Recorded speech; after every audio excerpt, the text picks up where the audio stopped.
आता 24 तारखेला अमावस्या आहे, दीपपूजन आहे, आषाढ महिन्याचा शेवटचा दिवस आहे. याच दिवशी गुरुपुष्यामृत योग सुद्धा आलाय.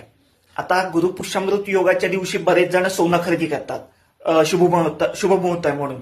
पण या दिवशी अमावस्या आली, त्यामुळे बऱ्याच जणांना असा संभ्रम झालाय की अमावस्या आहे तर सोनं आम्ही खरेदी करू शकतो की नाही. तर बिंदास करा. अमावस्या आहे म्हणून घाबरून जाऊ नका, काही त्याच्यात घाबरण्यासारखं नाही. अमावस्या आहे म्हणून 24 तारखेला संध्याकाळी साधारण 4:45 पासून तुम्ही कधीही सोनं खरेदी करू शकता. तो मुहूर्त दुसऱ्या दिवशी म्हणजे 25 तारखेला पहाटेपर्यंत आहे. म्हणजे 24 तारखेला संध्याकाळपासून तुम्ही जरी दुकानात गेला सोनं खरेदी केलं तरी काही हरकत नाहीये.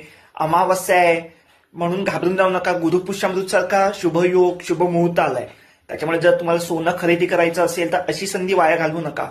अमावस्या आहे म्हणून काही वाईट होत नाही, कोणाचं काही वाईट होणार नाही, काही त्याचं टेन्शन घेऊ नका.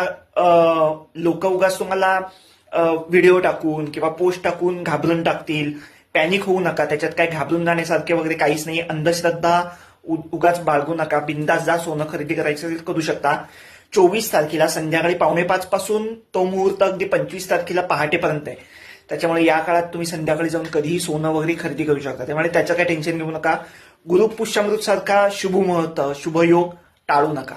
All the best.